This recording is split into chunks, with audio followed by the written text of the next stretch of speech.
आठवला बाप माय येईल काय मूळने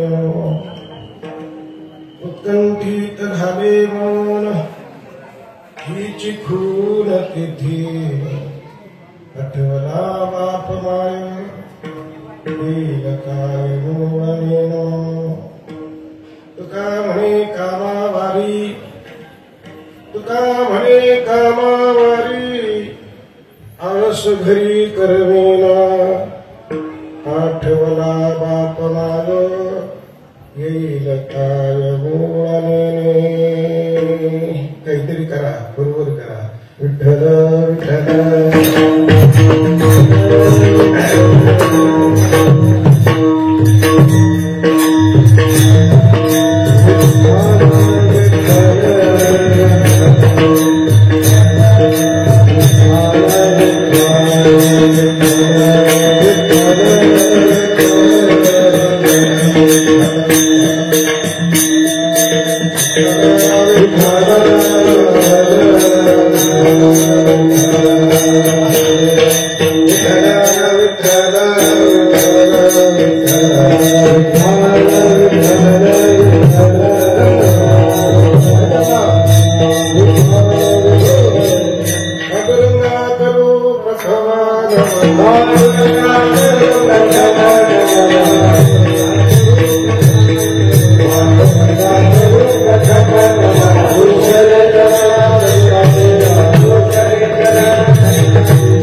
शरण शरण एकनाथा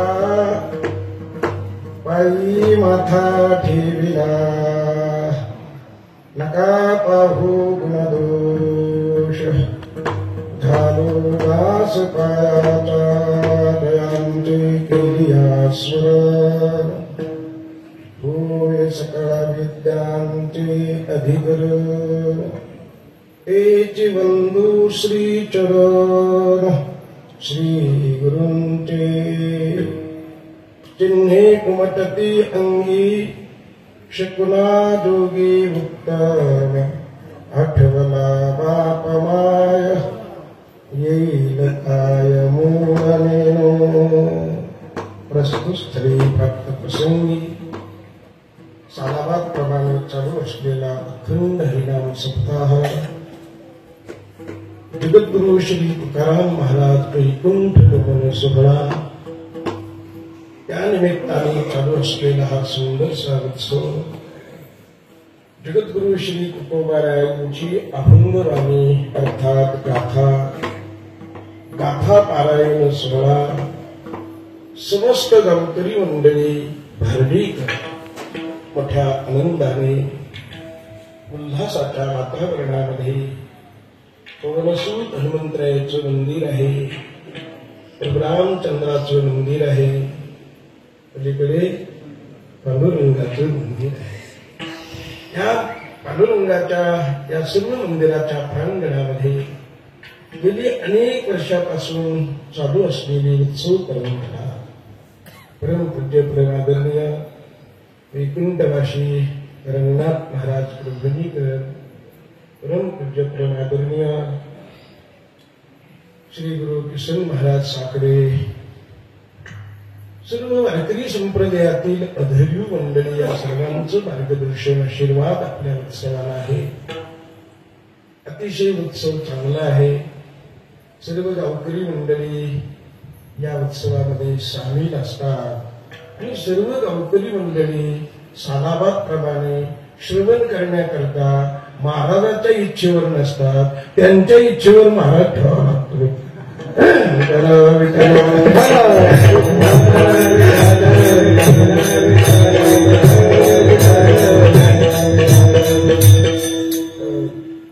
काही जमलं पेशी चालू म्हणून महाराज लोकांच्या अभ्यासाला गावकऱ्यांच्या इच्छेमुळे प्रेरणा मिळते, महाराजांच्या अभ्यासात वाढ होते, कमीत कमी एखादा अभंग व्हायला नवीन पाठ होतो.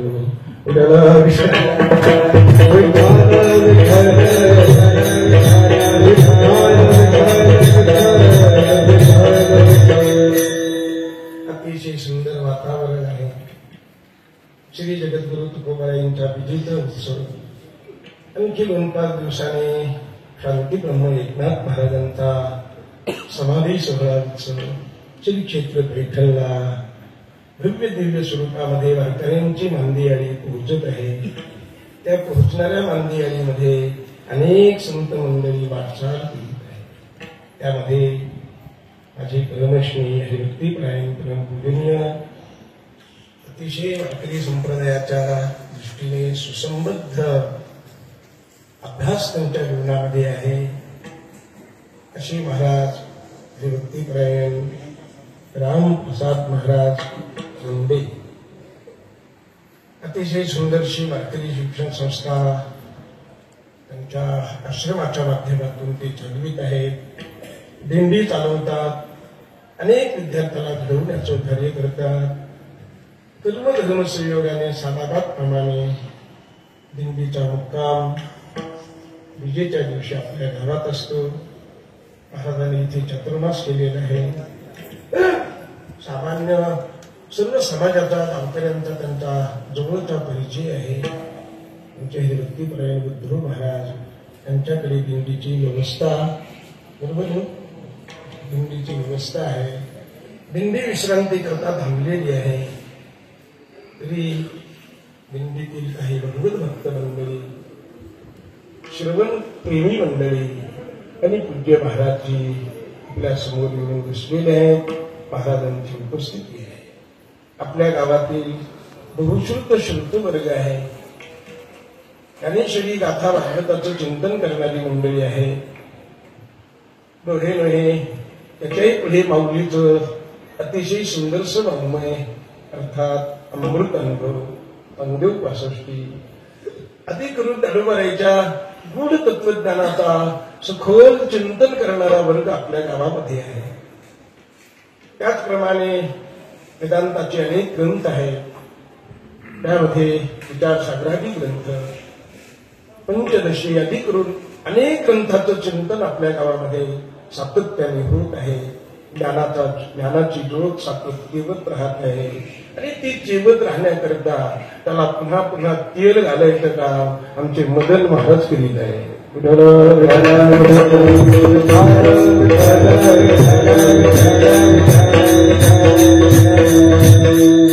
मदन महाराजांचं काम तेल घालायचं बरं. याला जी ज्योत वाढत राहते, विजत नाही, अखंड राहते, त्याच्यामध्ये प्रवाह तयार होतो. आणि म्हणून मदन महाराज सालाबादप्रमाणे 7 दिवस आपल्या गावामध्ये राहतात, मस्त राहतात, आनंदात राहतात. वेदांताच्या प्रक्रिया आपल्याला ते सुंदर प्रकारे साधित राहतात. असो त्यांच्या रोमारोमामध्ये सतत चिंतन वेदांताचं मुरलेलं आहे, मुरत चाललेलं आहे. मृता मृता ते ब्रह्मरूप झाल्याशिवाय राहणार नाही.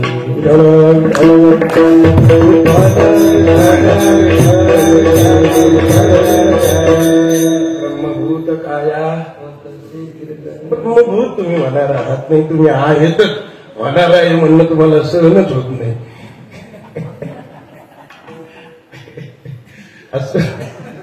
अशा पद्धतीने अतिशय सुंदर ज्ञानी मंडळी इकडे बसलेली आहे. त्यांचे सुंदर मृदंगाचार्य आहे. सद्गुरू जोड महाराज, साखरे महाराज आदी करून वारकरी शिक्षण संस्थेचे तरुण कीर्तनकार मंडळी इथे उभे आहेत. अतिशय सुंदर वातावरणात कार्यक्रम चालू आहे. आणि माझ्या पुढे अभंग जो आलेला आहे तो माझ्या दृष्टीने नवीन आहे.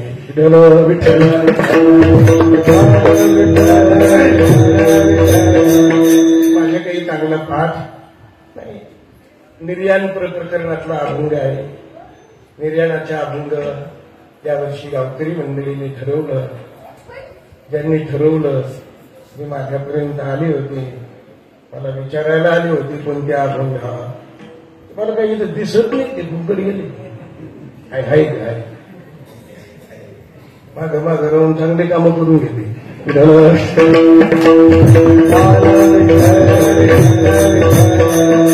त्यांनी सांगितलं माऊलीचा हरिपाठ आम्ही श्रवण केला, एकनाथ महाराजांचा हरिपाठ श्रवण केला, त्यानंतर तापीचे अभंग श्रवण केले, त्यानंतर म्हणजे आणखी कोणते गावात दादा कोणते गावात म्हणजे हो ते आता नवरा बायकोचं भांडण. गेल्या वर्षी जगद्गुरु श्री तुकोबाराय श्री भातार संवाद या संवादाच्या अभंगाचं चिंतन गावकरी मंडळीने श्रवण केलेले आहे. यावर्षी कोणत्या अभंगाचं चिंतन करावं असा प्रश्न निर्माण झाला. त्यावेळेस त्या सर्वांच्या विचारातून विचार निघाला की निर्याणाचे जे अभंग आहेत अति सुंदर अभंग. का सुंदर आहे? कारण ते निर्याणाचे आहे. निर्याण म्हणजे शेवटचं जे राहतं ते सुंदर असतं.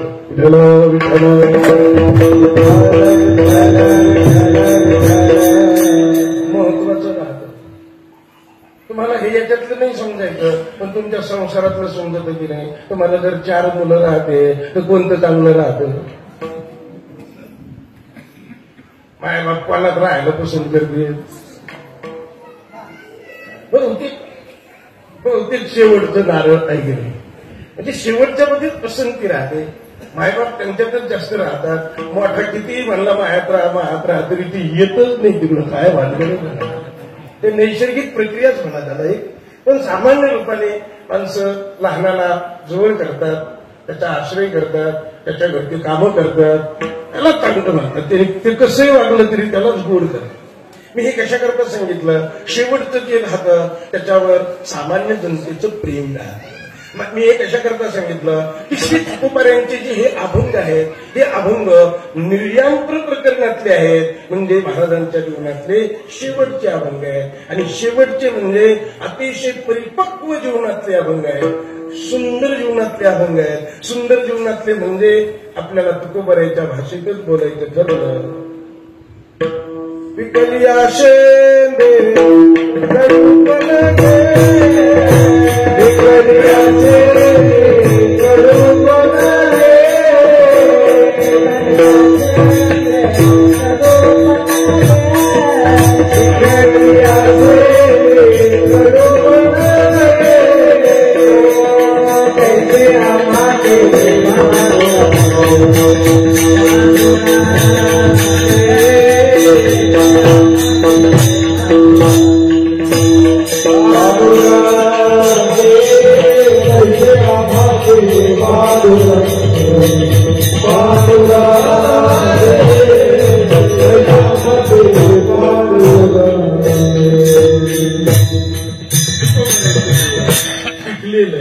परिपूर्ण झाले, गोड जीवन झालं.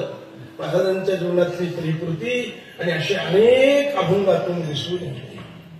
त्या परिपूर्तीचे जे असे अनेक अभंग पूर्णत्वाचे आपल्याला पाहायला मिळतात. त्यामध्ये निर्याण हे जे प्रकरण आहे महाराजांच्या जीवनातलं परिपूर्णतेचं द्योतक आहे. महाराजांच्या या अभंगामध्ये जवळजवळ ते 24 अभंग आहे. महाराजांना साक्षात्कार झाला 24व्या वर्षी. तुकोबारायांना श्रीगुरूचा साक्षात्कार 24व्या वर्षी झाला. हे निर्याणाचे अभंग आहे. 24 अभंग या प्रकरणामध्ये आपल्याला पाहायला मिळतात. अतिशय सुंदर अभंग आहेत. या प्रत्येक अभंगामध्ये श्री तुकोबारायाने परब्रह्म स्वरूपाशी मी किती संलग्न आहे, किती एक रूप आहे, माझ्यात आणि परब्रह्मात फरक नाही असे सांगणारे अनेक चरण या 24 अभंगामध्ये आपल्याला पाहतात. तुकी तुकला तुका विश्वी भरोनी भरला लोका. श्री तुकोबारायांची जी गाथा आहे त्या गाथ्याचा जर आपण विचार करायला गेलो तर आपल्यासारख्या सामान्य माणसाला गाथ्याचा विचार करण्याची बुद्धी नाही, क्षमता नाही. आपल्याला तो विचार करणं सुद्धा शक्य नाही. वारकरी संप्रदायातले अनेक विद्वान मंडळी या महाराष्ट्रात होऊन गेले. त्यांनी जगद्गुरु तुकोबारायांच्या गाथ्याचा विचार केला. महाराज निवर्तल्यापासून अर्थात महाराजांचं वैकुंठगमन झाल्यापासून नारायण महाराज त्यांचे चिरंजीव, त्यांच्यापासून अनेक लोकांनी गाठाचा आणि व्यवस्थितपणा करण्याचा अनेक वेळा प्रयत्न केला.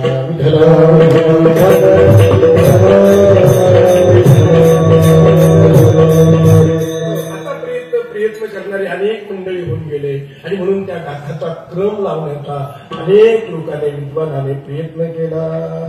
पण गाथाचा क्रम ज्यांनी लावला त्यांनी लावलेला योग्यच आहे असं आताचेही एखादा अर्धा विद्वान तो क्रम मान्य करायला तयार नसतो, मान्य करू शकत नाही.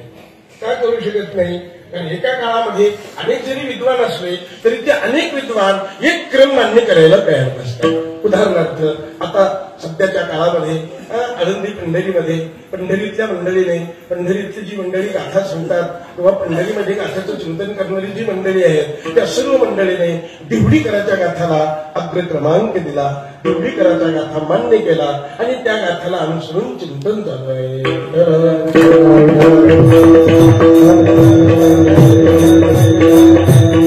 त्यांनी जो क्रम दिला समचरण दृष्टी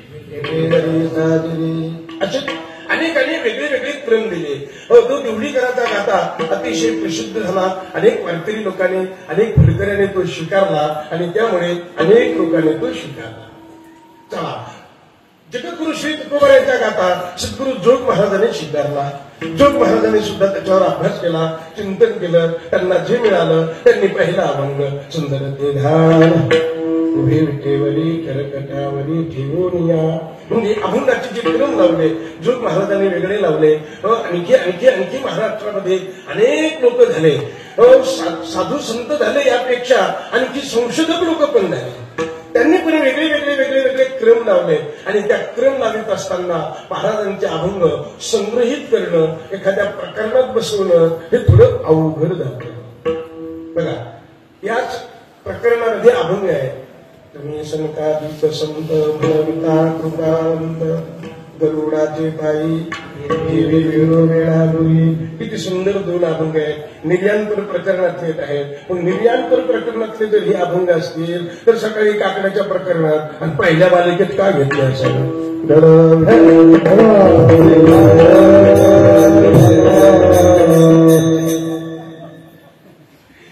जर निर्णयातले आहे तर निर्णय तुझेच ठेवायला पाहिजे की नाही. पण हे बनकर स्वामी वगैरे अनेक महाराज लोक झाले, अनेक विद्वान झाले. त्यांनी गरुडाचे पायी देवी वेळोवेळाडोळी, देव भेटला पाहिजे. तुम्ही सनकादिक आहात, देवाला निरोप सांगा, देव भेटायला आला पाहिजे, पाठोपाठ देव भेटला पाहिजे.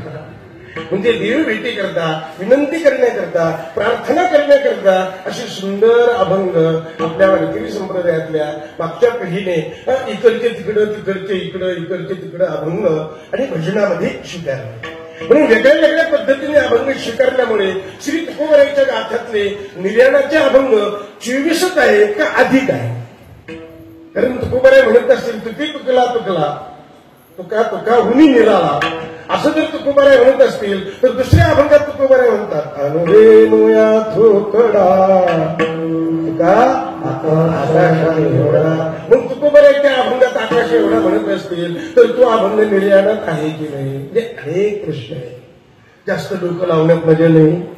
जास्त विचार करायला गेलं तर आपल्याला त्यातला काही मेळ चांगला लागणार नाही. आपण बुद्धिवान आहोत. म्हणून मागच्या पिढीने अनेक प्रकारचे प्रकरण आपल्याला तयार करून दिले. काही लोकांनी अनेक प्रकरणाची गाथा तयार केली.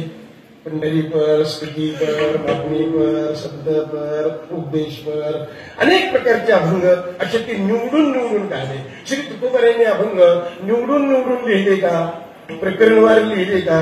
एकदा लिहिला बसल्यावर शब्दपरच प्रकरण लिहिलं का? एकदा लिहिला बसल्यावर अद्वैतच लिहिलं का?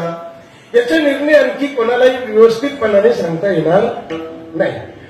म्हणून श्री तुकोबारायांच्या गाथाचं पारायण करत असताना काही पूर्वज लोकांच्या मुखातून असं पारायण आपण ऐकत आलो की एक अभंग झाला की श्री विठ्ठल श्री तुकोबाराय या मंत्राचा घोष करायचा आणि पुढचा अभंग वाचायचा. ही परंपरा सुद्धा योग्य आहे. काय योग्य आहे? कारण तो अभंग तिथे पूर्ण होतो.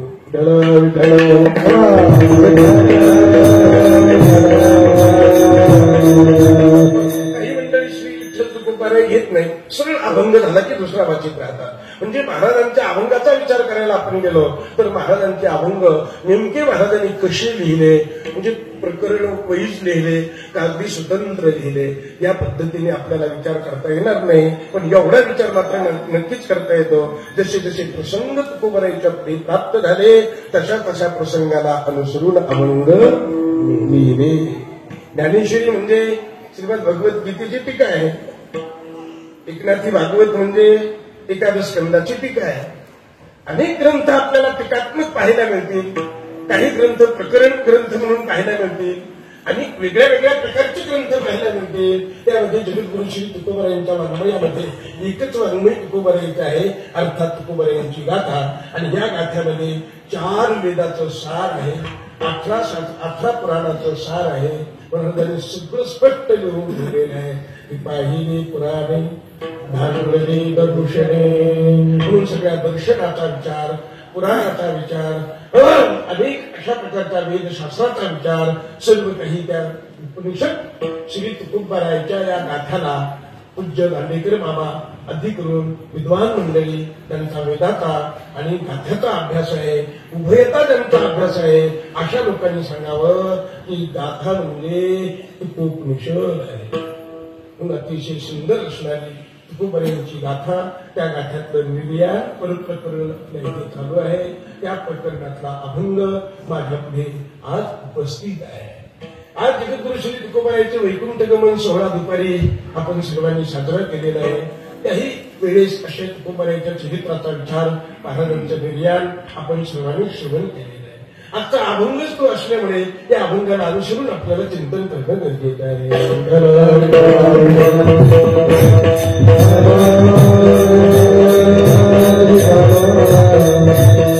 या अभंगातून महाराजांनी असं सांगितलं की काही चिन्ह अंगावर उमटायला लागले. स्वतःच्या अंगावर, महाराजांच्या अंगावर काही चिन्ह उमटायला लागले. चिन्हे उमटती अंगी, पण ते चिन्ह जे काही उमटायला लागले, ते जे दिसायला लागले, स्पष्ट व्हायला लागले, ते चिन्ह कसे होते? म्हटले शकुनाजोगे. आणखी कसे होते? उत्तम उत्तम होते, शकुनाजोगे होते, शकून देणारे होते, शुभ शकून देणारे ते चिन्ह होते. असे चिन्ह आणि उमटायला लागले. त्या चिन्हावरून श्री तुकोबराय कल्पना करायला लागले, अनुमान करायला लागले. असं मला वाटायला लागलं की नक्कीच माझा बाप माय मला आता न्यायला येतात का काय, असं वाटायला. महाराजांनी सांगितलं की मला असं वाटतंय की आता मला नेण्याकरता बाप माय येतात, म्हणून आठवला बाप माय. महाराजांना आठवला बाप माय. तेव्हा चिन्ह उमटायला लागले, म्हणून चिन्ह उमटायला लागले, लक्षणं दिसायला लागले. आणि म्हणून महाराजांना मायबापाची आठवण झाली. मायबाप म्हणजे तुमच्या आमच्यासारखे मायबाप नाही. इथे मायबाप म्हणजे विठ्ठल रुक्मिणी, पांडुरंग परमात्मा, विष्णू परमात्मा, लक्ष्मी, असा कोणताही भाव त्यातला घ्या. म्हणून आठवला माय बाप, मला देव आठवायला लागला. मायबापाची आठवण व्हायला लागली. का आठवण व्हायला लागली? त्यांना असं वाटायला लागले की आता मला मूळ नेण्याकरता येतात ते काय. कारण प्रश्न कसा केला महाराजांनी? नेनो. पुढे शब्द या चरणामध्ये महाराजांनी सांगितलेला आहे, नेनो. येईल काय मूळ नेनो. नेनो नेनो म्हणजे न समजणे, समजत नाही. चिन्ह उमटायला लागले, मायबाप आठवले, धाक निर्माण झाला, जे जायचंय असं वाटायला लागलंय. आणि असं वाटायला लागलंय की नक्कीच आता मला कोणीतरी मूळ नेण्याकरता येतंय. नेनो नेनो. बरं, नेनो या शब्दातून असा अर्थ लक्षात घ्यायचा. आणखी काही समजत नाही, स्पष्ट झालं नाही, पण चिन्ह उमटायला लागलेत ना, त्या चिन्हावरून मात्र अनुमान करता येते की मला आता नेण्याकरता मायबाप येत आहे. मी आता वैकुंठाला जाणार आहे असं मला वाटायला लागलं. माझं मायबाप मला न्यायला यायला लागले. हे कशावरून ओळखावं म्हणे एक चिन्ह तर उमटायला लागले, पण हे ओळखावं मनावरून. माझं मन जे आहे ना ते उत्कंठित राहिलं. मनाला वाटायला लागले की मी आता जास्त दिवस काही राहणार. उभं राहायला वाटेल याच्यात नवल नाही. आपल्यासारख्या लोकांना सुद्धा वाटलं, ते सुद्धा पोराला सांगत आहेत, पोरावं आता माहिती काही खरं राहिलं नाही बरं, सांगत की नाही? नक्कीच सांगत. आता माझं काही खरं राहिलं नाही, कामं उरकून घ्या, अमुक करून घ्या, आपापलं करून घ्या, आता मला काही खरं दिसत. म्हणजे सामान्य माणसाला जर असं कळत असेल, श्री तुकोबारायला का कळणार नाही? तुकोबाराय तर परिपूर्ण संत आहेत आणि संत असल्यामुळे तुकोबाराय सांगायला लागले, माझ्या मनाची भावना, मनाला असं वाटायला लागले की आता मायबापाबरोबर जाण्याचा प्रसंग तयार होतो. काय नेनू काही कळत नाही म्हणून उत्कंठित होते मन, माझं मन उत्कंठित व्हायला लागलेलं आहे. म्हटले बरोबर आहे, मन जर उतावीळ होत असेल तर समजून घ्यावं, हीच ती खूण आहे, हेच ते लक्षण आहे की आता मी देवाच्या गावाला नक्की जाणार आहे. आणखी एक चिन्ह मला असं वाटायला लागलेलं आहे, मन माझं साथ देत नाही, मन आता देवाकडे ओढ घ्यायला लागलेलं आहे. अशा प्रकारचं चिन्ह तयार झालेलं आहे. आणि त्यानंतर आता व्यवहारातल्या कुठल्याही कामावर माझं लक्ष राहिलं नाही, कोणत्याही कामात मन लागत नाही. काम वारी, कामावारी, काम बाजूला सरल्या जाते, मन माझं काम करत नाही. आता माझं मन देवाकडे जाण्याकरता, बाकीच्या कामाकरता मात्र आळस यायला लागला. आता काही केलं, किती केलं तरी काहीच नाही. असं तुकोबारायला जसं वाटतं तसं आपल्यातल्याही काही म्हाताऱ्या माणसाला वाटतं, महाराज आता काही खरं नाही, आता मी काही करीत नाही, सगळं सोडून दिलं, वराच्या ताब्यात दिलं, आता काही खरं राहिलेलं नाही. अशा पद्धतीने सामान्य माणसं जसं म्हणतात तसं तुकोबाराय म्हणायला लागले की आता माझ्या अंतःकरणामध्ये जगतातल्या कुठल्याही कामना, काम अंतःकरणातला भाव हा सुद्धा राहिला नाही. आणि व्यावहारिक कामामध्ये सुद्धा माझं कुठे मन लागत नाही, मला आळस तयार झालेला आहे. आता मात्र घरी मला करमत नाही, आळस घरी करमेना, आळस झाला मला, घरी करमत नाही. घरी करमत नाही म्हणजे या प्रपंचरूपी घरामध्ये करमत नाही आणि देवरूपी घराकडे जाण्याची ओढ लागली. उदास झालो, मन तिकडे ओढ घ्यायला लागले, असे चिन्ह माझ्या अंगावर उमटायला लागले. आता देवाशिवाय दुसरं काही दिसत नाही म्हणून आठवणा बापवा, आता मला मूळ नेण्याकरता येईल. येईल काय मूळ नेनो, नेनो हा शब्द आणखी महाराज आपल्याला ठेवतात का? का ठेवतात? कारण आणखी वेळ कळालेला नाही.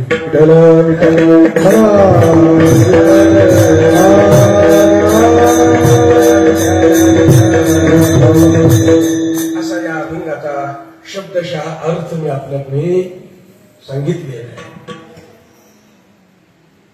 पहिला शब्दशः अर्थ चांगला समजला पाहिजे म्हणजे अभंग चांगला समजतो, लक्षात घेऊन.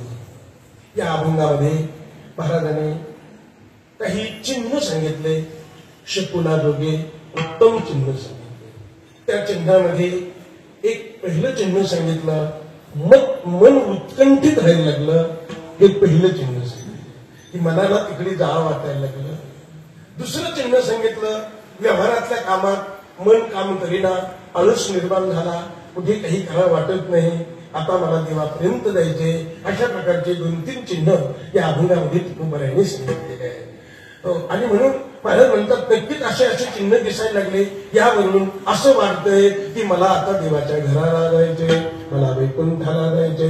तरी पण शब्द महाराजांचा अतिशय महत्वाचा आहे, नेनो. केव्हा जायचं हे आणखी ज्ञात नाही.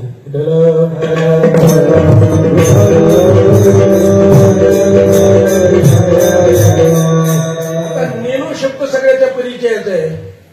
नेनो म्हणजे न समजणे. श्री ज्ञानेश्वर माऊलीच्या पुढे सुद्धा नेनो शब्द अनेक वेळा आला. त्यामध्ये श्री विठ्ठल पांडुरंग रूपाने पंढरीमध्ये उभा राहिला. का उभा राहिला, कसा उभा राहिला काही समजेना, म्हणून माऊलीने 4 चरणाच्या एका मोठ्या अभंगात पहिला शब्द दिला, नेनो. नेनो पहिला शब्द, नेनो.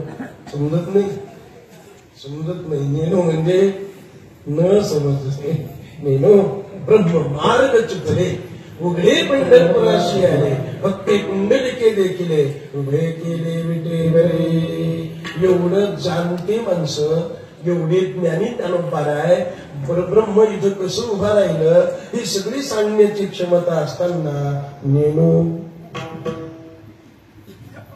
ही सगळी सांगण्याची क्षमता की ते का आलं, कसं आलं, प्रगट कसं झालं, पण त्या कारणाने प्रगट झालं, ते प्रगट त्याला होता येतं का, प्रगट होता येतं की येत नाही, हे सगळे प्रश्न ज्ञानोबाच्या पुढे येत ना. ज्ञानोबाच्या पुढे प्रश्न नाही, आपल्या पुढे नक्कीच आहे. आपल्याला या प्रश्नाचे एकही उत्तर सांगता येणार नाही. वेदांताच्या प्रक्रिया ऐकून ग्रंथ चिंतन करून आपण चिंतन लावू शकतो. विद्वान मंडळी, अभ्यासू मंडळी या शब्दाचं चिंतन चिकित्सा करू शकतात. पण ज्ञानेश्वर माऊलीसारखे सुद्धा आपल्या पुढे म्हणायला लागले की ते परब्रह्म इथं उभा का राहिलं, नेणू आम्हाला समजत नाही. हे झालं परब्रह्माकरता. परब्रह्माकरता हे परब्रह्म इथं का उभा राहिलं, नेणू. माऊलींनी सांगितलं नेणू. आता हे परब्रह्माकरता झालं. आता आणखी आपण काही अनेक गोष्टी घेऊ शकतो. व्यवहाराकरता सुद्धा अनेक गोष्टी आपल्याला घेता येतात की त्या गोष्टी संबंधाने आपल्याला काही समजत नाही. ज्या गोष्टी आपल्याला समजत नाही त्याच्याकरता काही शब्द वापरावा लागतो. नेणू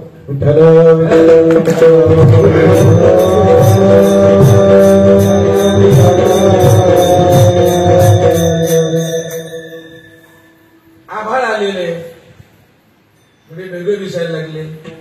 एका माणसाने दुसऱ्या माणसाला विचारलं, अहो पाऊस येईन का.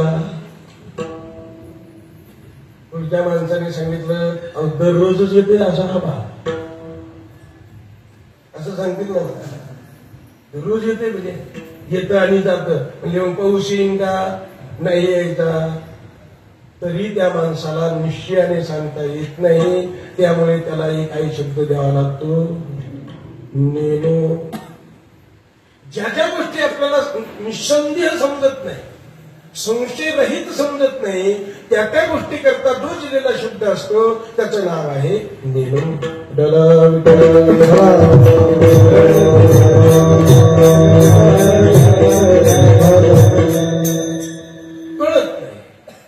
मग आता जर आपल्याला कळतच नाही, पण कळण्याकरता काही ना काही लक्षणं, कळण्याकरता काही ना काही लक्षणं असतात.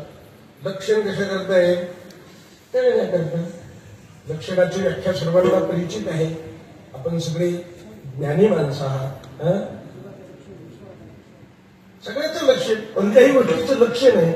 लक्षणाशिवाय वस्तूचं यथार्थ ज्ञान होऊ शकत नाही. नुसती पाहिलेली वस्तू कळत नाही, तिथं लक्षण, यथार्थ लक्षण आपल्याला कळालं पाहिजे. आणि ते लक्षण कळण्याकरता 3 दोष टाळून लक्षण कळालं पाहिजे. आपल्याला माहित आहे, अतिव्याप्ती, अव्याप्ती, असंभव हे दूषणत्वरहितम लक्षणम, हे लक्षणाचं लक्षण केलेलं आहे. हे 3 दोष टाळून अतिशय स्वच्छ आणि निर्मळ लक्षण झालं पाहिजे. आणि असं लक्षण आपल्याला काही दिसलं म्हणजे त्या लक्षणाच्या आधारे आपल्याला पुढे काहीतरी लक्ष ग्रथित केलं जातं, लक्ष सापडलं जातं.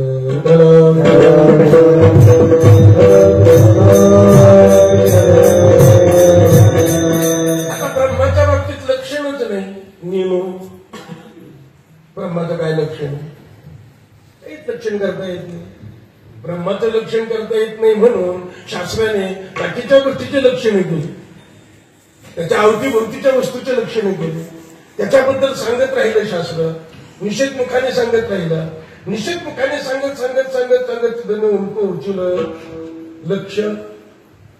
आता काय झालं, बाकी काही सांगायला पाहिलं, कारण ब्रह्माचं काही लक्षण आहे, काहीच नाही. म्हणून 6 प्रमाणं ब्रह्माच्या लक्षणाने लक्षण करू शकत नाही.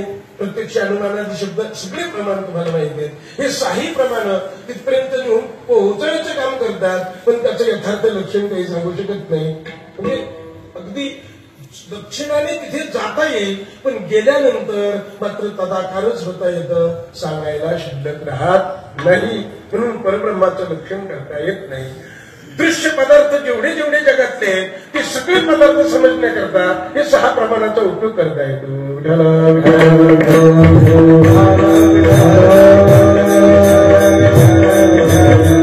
प्रत्यक्ष लक्षणाने नाही कळालं, पुढच्या लक्षणाने कळलं, शब्दाने कळलं, शब्दाने नाही कळालं, अनुमानाने कळलं, अनुमानाने नाही कळालं, उपमानाने पुढच्या कळलं, उपमानाने नाही कळालं, त्याच्या पुढच्याने कळलं, अर्थापत्तीने कळलं, अनुपलब्धीने कळलं. प्रत्येक वस्तूची जी काही असेल दृश्य, ती वस्तू या सर्व लक्षणाने कळत राहते.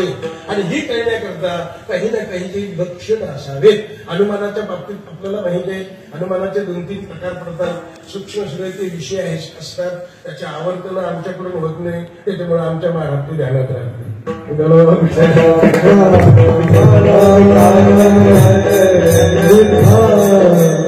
अनुमानाचे 2-3 प्रकार आहेत. 3 प्रकाराचं अनुमान प्रमाण आहे. पण अनुमान प्रमाण आहे, अनुमान प्रमाणाचं लक्षण काय आहे सगळ्यांना माहिती आहे. जर पण दिसतंय ना तर नेमकं काय आहे? नाही जाळच मला पण दिसतंय ना मग नक्की जाळ आहे. ते शब्दाला अनुसरून बोललो. मग दुपण दिसतंय ना, धूर दिसतंय ना, नक्कीच अग्नी आहे. म्हणजे अनुमान प्रमाणाने अग्नीचं ज्ञान होण्याकरता काय उपयोगात आला आपल्याला, कशाचा उपयोग झाला?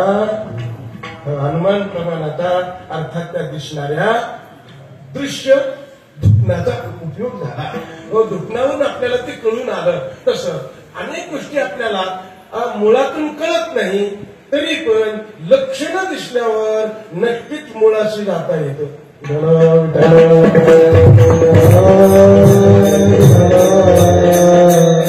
व्यवहारात पण किती काही गोष्टी आहेत की नाही, अशा लक्षणं दिसायला लागले की मुळात जाता येतं, मागं जाता येतं. अभ्यास त्याच्या लक्षात येतं लोकांच्या. त्याने ज्या अर्थी लक्षणं दिसतात त्या अर्थी काहीतरी कुठेतरी घडतंय. आणि ते घडलेलं स्पष्ट दिसण्याकरता कशाने उमटून दिसतं? लक्षणाने उमटून दिसतं. नेनो जे समजत नाही ते समजण्याकरता कशाची गरज आहे? लक्षणाची. आता लक्षणं 2 प्रकारे, एक बाह्य स्वरूपाने उमटून दिसणारे, एक अंतरंगात तयार होणारे. अंतकरणात भाव निर्माण होणारे लक्षणं. अंतरातले लक्षणं जरी असले तरी ते बाहेरून उमटून येतातच. बरीच लक्षणं, बऱ्याच लोकांचा भाव असा असतो ते अंतकरणात नसतात पण बाहेरून मात्र दाखवल्या जातात.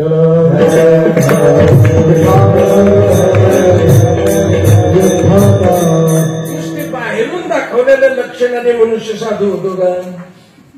नाही. बाहेरचे लक्षण गोपीचंदनवटी, तुळशीच्या माळा, हार मिरविते, हे वारकरी वैष्णवाची लक्षणं. शैवाचे जर विषय केला तर रुद्राक्षाच्या माळा, भगवे कपडे, जटाधारी, हे सगळे बाह्य लक्षणं धारण केल्या जातात. आणि हे बाह्य लक्षणं धारण केल्यानंतर आपल्याला सामान्य रूपाने त्या व्यक्तीचा जर परिचय नसला तरी बाह्य लक्षणं हात जोडायला कामं येतात. हात जोडायला कामं येतात. त्याला हात जोडला जातो का? आणि मग ते साधू महाराज आहे.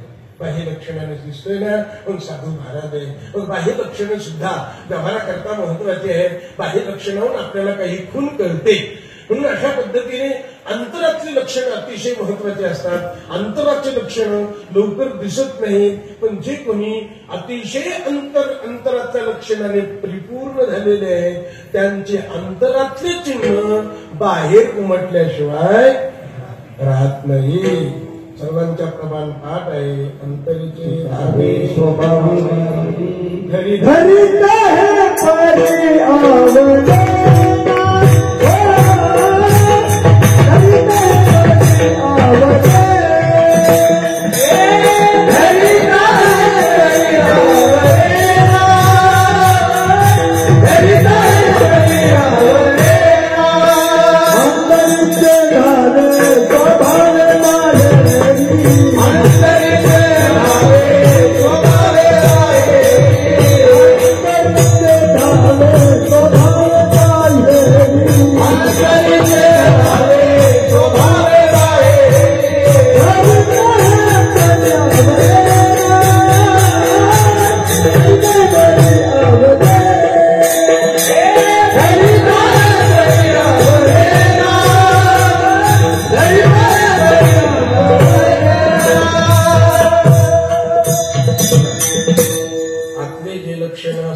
ते बाहेर उमटूनच येतात. मी गमतीने एक उदाहरण सांगत असतो. उन्हाळ्याचे दिवस लागले, एका बाईला 4-5 पाहिल्या गहू पाहिजे होते, तिला शेवाया करायच्या होत्या. शेजारणीकडे गेली, गप्पा थप्पा मारल्या, म्हणजे मला शेवाया करायच्या, तुझ्याकडे 4 पाहिल्या गहू येत का? म्हणजे आमच्या अजून खळं बिळं काही झालेलं नाही, पण मागच्या वर्षी ते 4-5 पाहिले आहेत, पण ते मलाच लागत. तुला काही देता येणार नाही देत. असं त्यांच्या गप्पा झाल्या, बराच वेळ झाल्या. ही बाई मागायला आली होती, ती निघाली. ही मागं स्वयंपाक करीत होती, ही वसरीत आली. तिला ती गव्हाची गुणी दिसली, तिने चापून पाहिलं, म्हणले गहूचे, म्हणले ही आता मागं स्वयंपाक करते. रस्त्यात टुकून पाहिलं, दुपारचा टाईम होता, कुत्र नव्हतं रस्त्यावर, कुणीच नव्हतं, सुनसाट रस्ता होता. तिच्या काय घेण्यात आलं कोणा ठेवून, गोणीत उचलली घेऊनच गेली, चोरून घेऊन गेली. गोणी घरी घेऊन गेली. तिच्या मनात तेच बसलेलं होतं, आपण गोणी नेली, कोणी काही म्हणतं का, गल्लीत बाबाने घेतं का, कोण नाव घेतं का, कोणाचं नाव घेतं, काय होतं, असं सारखं तिच्या मनात बसलेलंच होतं. त्या आतमध्ये बाहेरून नव्हतं, ते बाहेरून तर शाहू होती ना, बाहेरून चांगली व्यवस्थित दिसत होती, सगळ्यात हिंडत होती, फिरत होती. 2-3 दिवसांनी ती घरमालकीन रस्त्यात उभा राहिलेली होती. एक गावातली दुसरी बाई तिला बोलत होती. त्यांचं चाललं होतं, आपला सप्ताह आला म्हणे, आता अमुक महाराज येणार आहे, अमुक होणार आहे, असे त्यांच्या गप्पा चालल्या. तेवढ्यात ती गहू नेणारी तिथं आली आणि विचारायला लागली, काय चाललं म्हणे तुमचं? म्हणजे आमचं सप्त्यात चाललं. हाती म्हणे, मला वाटलं गावाचं चाललं काय कमी.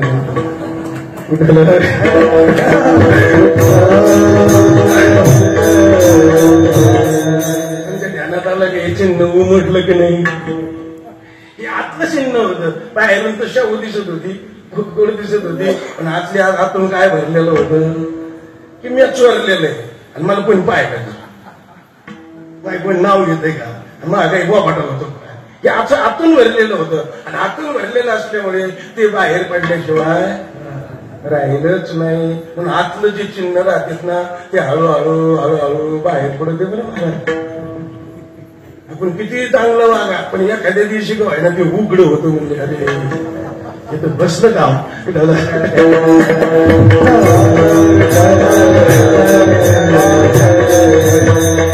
हे चिन्ह लय अवघड आहे. ते चिन्ह व्यवहारामध्ये आपण अनेक चिन्हाचा विचार करतो, ते चिन्ह तशी उमटून येतात. बघा, कामी माणूस असेल ना, त्यांनी किती काम दाबून धरू द्या, एक दिवस एखाद्या दिवशी काय ना ते उमटून पडत मार खावाच लागतो. तुम्हाला हे चिन्ह उमटलं काय, ते उमटून आलं बाहेर की मग मार खाईन, हानी होईल, विचिती होईल समाजामध्ये.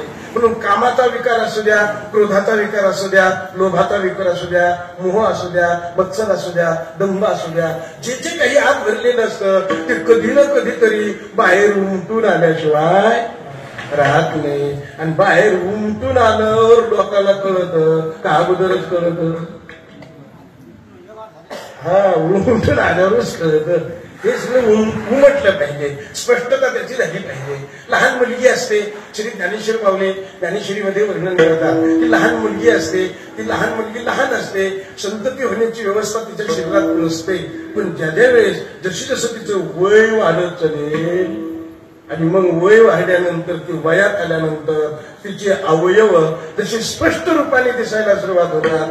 आणि अवयव स्पष्ट रूपाने दिसायला सुरुवात झाले की तिचं वय लक्षात येतं. म्हणजे आता संतती होण्याची तिची योग्यता झालेली आहे. हे सगळं बाह्य चिन्हावरून उमटून येतं की नाही? सगळं व्यवहारातल्या ह्या गोष्टी आहेत. म्हणजे संतती होण्याची लायकी झाली, बाह्य चिन्हावरून उमटून येतं. कोणत्याही लायक्या आपल्या झाल्या ह्या बाह्य चिन्हावरून उमटून येतात. तसं जगद्गुरु श्री तुकोबारायचा इथे परमार्थाचा विचार चाललेला आहे. आपला विचार काय चाललेला आहे? अभंगाचा चिन्ह उमटणे, काही ना काही लक्षणं दिसणे, लक्षणं दिसले की समजून घेत जावा आता काहीतरी होणार आहे. आपण शेतकरी माणसं आहेत, तुम्ही गाय पाळणारे आहेत, म्हैस पाळणारे आहेत. गाय म्हैस जरी व्यायला आली तर माणसं तिच्या जवळच झोपते की नाही? का झोपते जवळ? चिन्ह, लक्षण ध्यानात आलं. रात्री अपरात्री गाव गाय केव्हाही जगन म्हणे त्याच्याकरता हजर राहावं लागतं. जन्मलिंगर कुत्र्याने पाहिलं ते एखाद्या वेळेस हे चिन्हावून दिसतं की नाही? म्हणजे गाय जनायला येणं, कोणतीही गोष्ट असू द्या. आपण परमार्थामध्ये प्रवेश केलेले साधू मंडळी आहोत. आपण साधू संत आहोत, आपण कथा कीर्तन करतो. कथा कीर्तन जरी आपण करीत असलो तरी एक एक वर्षी एका एका गावात किती वर्ष करतो? तर एकदाच एका गावात करून जातो.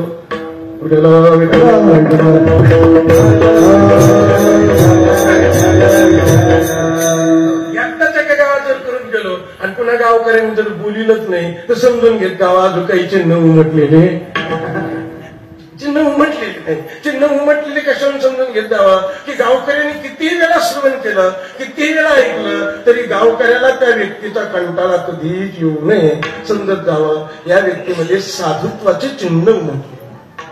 ज्या व्यक्तीकडे साधुत्व आहे त्यांचे जे चिन्ह उमटलेले आहे त्यांना गाव कधी कंटाळतच नाही, कोणी त्यांना कंटाळत नाही. का कंटाळत नाही? श्री तुकोबारायांनी घेऊन ठेवलेले आवडील जीवा जीवाची हे परे सकळा अंतरे एक भाव सकळा अंतरे. फार सुंदर अभंग आहे हा. या अभंगाचं शेवट चरण असं सांगते बरं का, फार सुंदर सांगते. या शेवटच्या चरणावर मागचे सगळे 5 चरण लावायचे. का लावायचे? कारण ते अभंगच इतका सुंदर आहे. तुकोबाराय म्हणतात, मला एखादा माणूस म्हणायला लागला मला देव भेटला, मला देव भेटला, मला देव भेटला. श्री तुकोबारायांनी सांगितलं नाही रे बाबा. शेवटचं चरण अतिशय सुंदर आहे. पहिलं चरण त्या अभंगाचं हे आहे, चित्त शुद्ध तरी शत्रू मित्र होते व्याघ्रहीन खाते संपदया. त्याचं चित्त शुद्ध झालं, त्याला शत्रू मित्र होतात, वाघ सर्प त्याला खात नाही. हे चिन्ह उमटलं पाहिजे. शेवटच्या ते का म्हणे ऐशी झालियावरी, बरोबर का म्हणे ऐशी झालियावरी तरीच हे कळो येईल. बरं का, महाराजांचा शब्द आहे. तो का म्हणे ऐशी झालियावरी तरच हे सगळं कळू येईल म्हणले.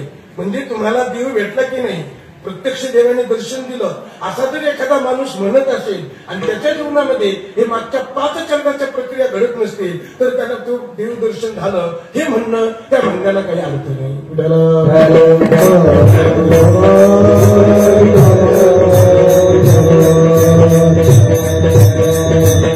असं झालं पाहिजे. आवडेल जीवा जीवाची या परी सकळांतरी एक भाव विषते अमृत आघात ते हित कर्तव्य नीत होय त्याशी. एक मस्त शब्द आहे. एक एक टोक त्या अभंगातला अतिशय महत्वाचा आहे. पण हे केव्हा महाराज म्हणल्या का म्हणे ऐशी झालियावरी तरच देव भेटीचा अनुभव त्यांनी बोलावा म्हणले. नाही तर मला देव भेटला, मला देव भेटला, लटक्या माझी मला नको आहे. पण ही अवस्था प्राप्त झाली पाहिजे. हे लक्षणं सांगितलंय माझं की असं झालं जर म्हणत असतील तर अशा लक्षणं तुझ्यात आली पाहिजे. तसं आता जो अभंग आहे त्या अभंगामध्ये तुकोबाराय म्हणतात की नेनो मला असं वाटायला लागलेलं आहे, असे लक्षणं माझ्यात उमटायला लागलेले आहेत. कसे लक्षण उमटायला लागलेले आहेत की आता मी भगवंताच्या जवळ जाणार आहे, मी वैकुंठाला जाणार आहे. वैकुंठाला जाण्याच्या पूर्वी जी तयारी व्हायला पाहिजे, लक्षणं उमटायला पाहिजे, ते सगळे लक्षणं माझ्या अंगात आता उमटायला लागले. आणि त्यामुळे मला असं वाटायला लागलं की आता माझा मायबाप मला न्यायला येणार. म्हणून चिन्ह उमटले पाहिजे. म्हणून साधूचे असो कोणतेही असो कोणतेही चिन्ह असो उमटले पाहिजेत. आता साधूच्या अंगामध्ये भगवंताच्या स्वरूपाकडे जाण्याचे चिन्ह उमटले पाहिजे. तोच खरा साधू की त्याला सोडण्याकरता यत्किंचितही क्लेश होऊ नये.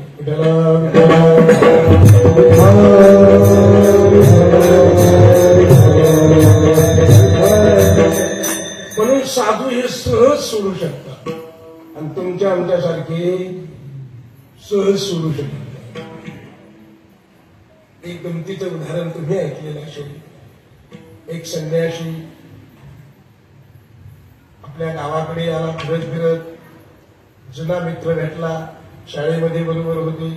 हा जुना मित्र इकडे पट्ट्याधीश झालता, अतिशय प्रॉपर्टी गमावलेली होती. आणि हा संन्यासी महात्मा मोठा मठाधीश झालेला होता. तो तिकडे मठाधीश, मोठा मठ, ऐश्वर्य संपत्ती हा इकडे पट्ट्यात हित झालेला. दोघ जण गप्पा मारत होते, जेवण खावण गेले, जुने मित्र भेटले, एकमेकाला म्हणायला लागले. हा जो प्रॉपर्टी कमवणारा माणूस होता ना, हा पैशावाला होता, शिकल्या सवरलेला होता. बोलता बोलता संन्याशाला म्हणायला लागला, हे बघ म्हटले मी एवढं कमवलं, मी तेवढं कमवलं, माझी एवढी प्रॉपर्टी आहे, पण माझ्यापेक्षा तुझ्याकडे लई प्रॉपर्टी नाही, मोठा मोठी म्हणे. संन्यासी महात्माच होता. त्याला थोडं वाईट वाटलं, अरे संन्यासाचा अवमान करायला. ठीक आहे, प्रॉपर्टी आहे, संन्यासाची गादी आहे, परंपरेने आलेली आहे, ती सांभाळणं आमचं कर्तव्य आहे. मी त्याच्यात गुंतलेलो नाही म्हणे. ते म्हणलं आम्हाला माहिती आहे संन्यासी कसे राहते.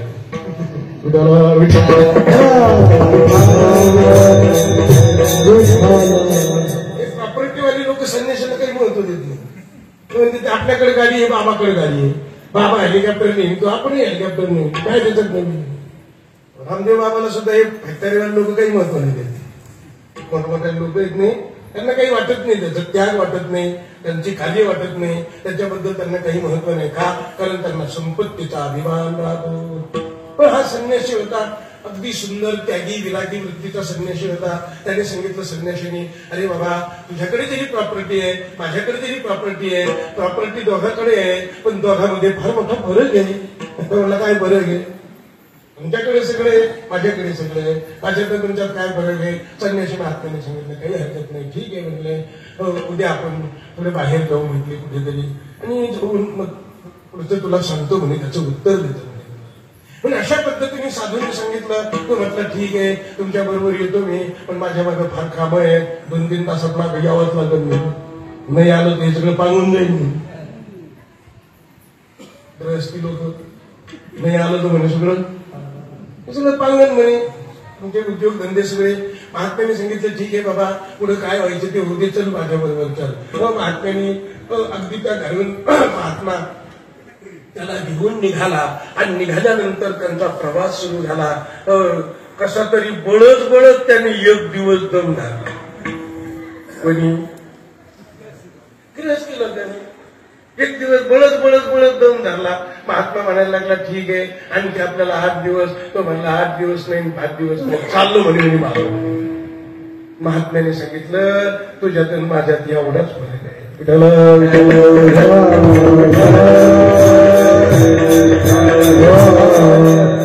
दोन्ही दिसते सारखी, दिसायला सारखे. संन्यासी आहे, अनासक्त बुद्धीने आश्रम चालवतो, मठ चालवतो, दिंडी चालवतो, ओरिजिनल संन्यासी आहे. अनासक्त बुद्धीने प्रपंचात राहता आलं पाहिजे, म्हणून प्रपंच माणूस जो असतो तो गुंतलेला राहतो, त्याची सगळी भावना तिथे राहते, सहजासहजी सोडण्याची भावना राहते. परवा 2-5 दिवसापूर्वी एका माणसाचे वडील वारले. मी होतोच तिथे. तो माणूस म्हणायला लागला, आमचे वडील फार शांत मस्त, शेवटचा काल छान गेला म्हणे त्यांचा. अगदी वयस्कर झालेले होते, त्यांना मरण कळाल्यानंतर त्यांनी सर्वांना बोलून घेतलं, मुलीला बोलून घेतलं, पाहुण्या रावण्याला बोलून घेतलं, आम्हा सगळ्याला बोलून घेतलं. सगळ्यांना सांगितलं चांगलं राहा, मुलीचं बहिणीचं करीत जा, याचं हे करीत जा, त्याचं ते करीत जा, असं सगळं सांगितलं आणि प्राण सोडला. म्हणे आमचे वडील किती चांगले होते. मी म्हणलं ठीक आहे, काही हरकत नाही, हे संसारी होते, गृहस्थी होते, त्यांनी तुला गृहस्थीत उपदेश केला आणि त्याच्यामध्ये त्यांनी प्राण सोडला, त्यांचं शरीर पडलं. म्हणून साधूत आणि संसारी माणसात फरक काय राहतो? एक फरक राहतो. काय फरक राहतो म्हटलं, तुझ्या वडिलांच्या जागेवर जर तो साधू असता, महात्मा असता, तर त्यांनी सांगितलं असतं ठीक आहे, भजनी मंडळ बनवा, साधू संत बनवा, भजन करा, आत्मा अजरामर आहे, शरीर जाणार आहे, असा शाश्वत आणि सुंदर उपदेश केला असता तर तो साधू ठरला असता.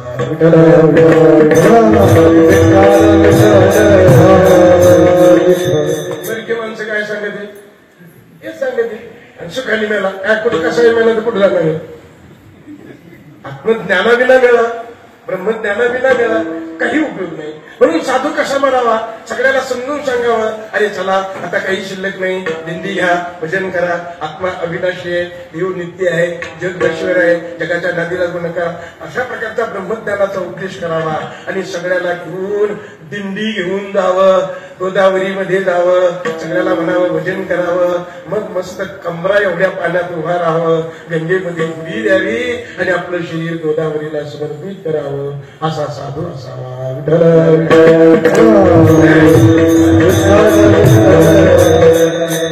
बरोबर आहे की नाही?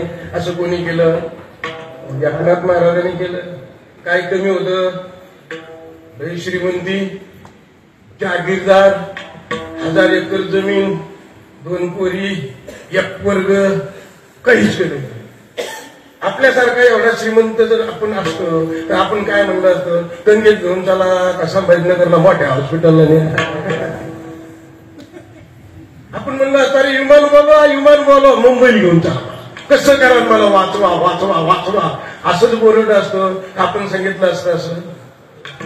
जर असं सांगता येत नसेल तर गृहस्थी पक्का गुंतल्या. गुंतलो या संसार कैसा झाले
अंध मी माझे वाढवणी माया कृष्णेच्या बाद.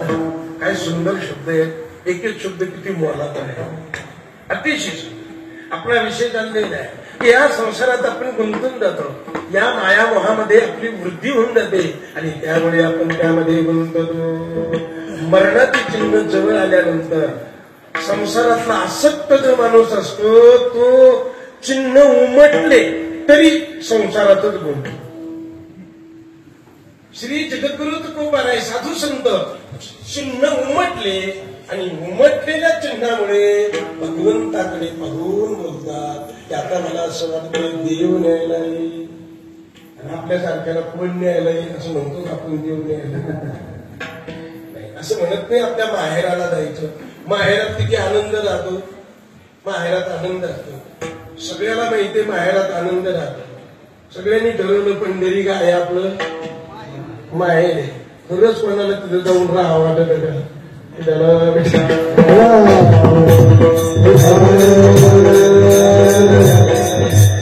बरेच लोक पंढरपूरला जाते, दर्शन झाले की ते म्हणते आता इथं कर्मनाथ चला म्हणून पण त्या माहेरात कोणाला करमत नाही. पंढरपूर सारख्या माहेरात जर करमत नाही तर निजाच्या माहेरात कावा करमत होत. आपलं खरं जे माहेर आहे तिथे जायचंय आपल्याला, पण तिथे जाण्याकरता कोणी उत्सुक नाही. चिन्ह उमटले तरी काही द्यायला तयार नाही, भगवंताचं भजन करीत नाही. श्री तुकोबाराय साधू संत महात्मे एवढे हुशार असतात, जन्मभर परमार्थ करतात.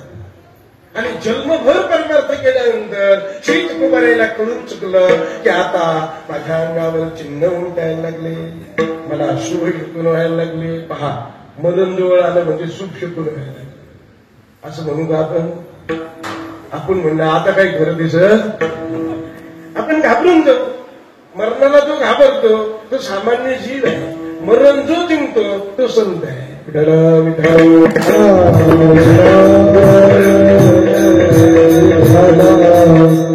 तुकोबारायांनी मरण जिंकलेलं होतं. मरण माझे मज केले आम्हाला हरे किती अवघड आहे का सोपं आहे? हे सोपं आहे का अवघड आहे? हे जरा अवघड आहे. किती वेदांत सांगा, किती नामस्मरण करा, किती भक्ती करा, पण मरण जवळ आलं की माणूस लटलट वापरतो, काही करू नये. म्हणून मरण जिंकणं पुरुषार्थ सांगितला. मरण जिंकता आलं पाहिजे. श्री तुकोबारायांच्या अंगावर चिन्ह उमटले. श्री तुकोबारायाला वाटायला लागलं, मन असं उत्कंठित व्हायला. कारण प्रत्येक माणसाचं मन आहे ना, की लई भारी आहे बरं, देवाने दिलं. कोणत्याही कामाच्या अगोदर ते अगोदर आपल्याला स्फुरण देतं थोडं.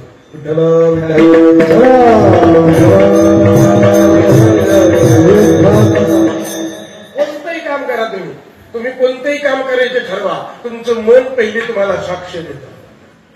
मनाने साक्ष दिली पाहिजे. तुम्हाला जर निवडणुकीत उभा राहायचं ठरलं तर पहिलं मन काय म्हणलं पाहिजे? काय म्हणलं पाहिजे मन? हा, मी निवडून येणारच. मनाने जर सांगितलं निवडून येणार, तुम्ही निवडूनच येणार. पण भारण भारतानाच तुम्ही जर मागं पुढे करायला लागले, मन म्हणायला लागलं काही जमत नाही, संपलं. म्हणजे हे मन इतकं भारी आहे, कोणत्याही कामाला आपल्याला स्फूर्ती देतं, कामाची दिशा दाखवतं, योग्य अयोग्याचा निवारा करण्याची क्षमता देतं. आणि म्हणून मनाकडून फार चांगलं करून घेत जावं. पण आपल्या मनाला स्वच्छ का बनवायचं? चांगली कामं करता यावी.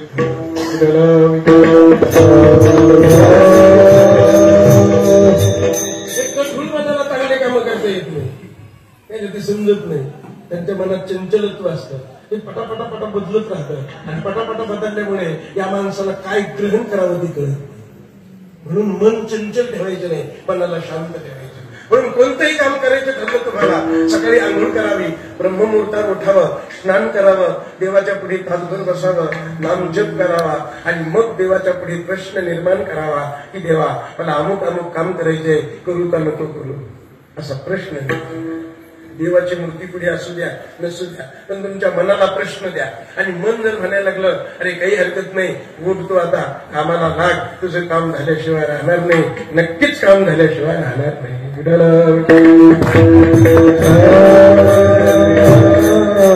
हे मानसिक शास्त्र आहे सगळं बरं का.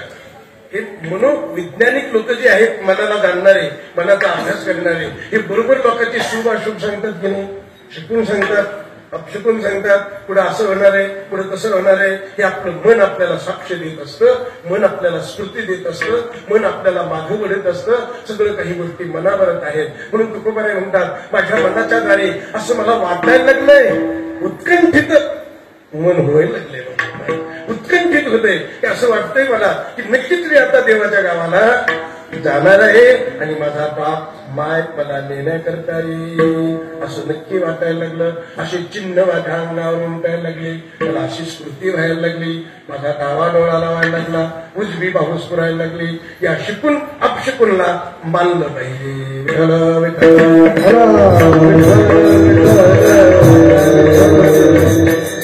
डावा डोळा नव्हे उजवी म्हणून माझ्या अंतःकरणात हे सगळे भाव निर्माण व्हायला लागले. देवा, आता तुम्हाला नक्कीच भेटणार आहे, भेटी करता हे भाव निर्माण झाले पाहिजे. काही लोक शिकून अपशिकूनला मानित नाही. बरेच लोक शिकल्यासोबत मला म्हणतात, महाराज काही नाही ते काहीच खरं नाही. सकाळी निघालं मांजर आडी गेली, काम होणार नाही, हे आपल्याला पटत नाही. ती तिच्या कामाकरता गेली, कोण आपल्याला काय घडलं तिथं काही संबंध नाही. मांजर आडवे गेली काही नाही, कोल्याच तोंड पाहिलं काही नाही, मुंगूस दिसलं काही नाही, मोर दिसला काही नाही. पाणी घेऊन घागर घेऊन पाण्याची घागर भरलेली घेऊन बाई चालली दिसली, काही होतं की नाही. हे आपापल्या बुद्धीने विचार करणारी मंडळी आहेत. तसा तुमचा विचार असू द्या, तुमचा विचार तुमच्या बरोबर असू द्या. पण रामायण भागवत साधुसंत शिकून अपशिकूनला मानतात, बरं मानतात.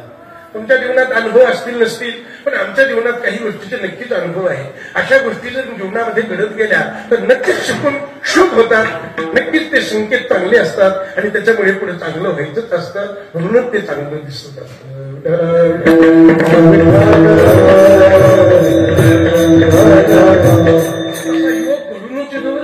नक्कीच तसा योग घडून येतो. जर आपण घरून निघालो, चांगला योग असेल आणि भरलेली घागर घेऊन जर बाई चालली आणि आपलं मन जर स्वच्छ आणि निर्मळ असेल आणि आपण तिच्या घागरीमध्ये 10 रुपयाचा ढोकळा टाकला आणि आपलं जर काम पुढे झालंच, नक्कीच होतं. का होतं? कारण मनाला तिथे उल्हास प्राप्त, मन ते करण्याकरता वेग घेतात.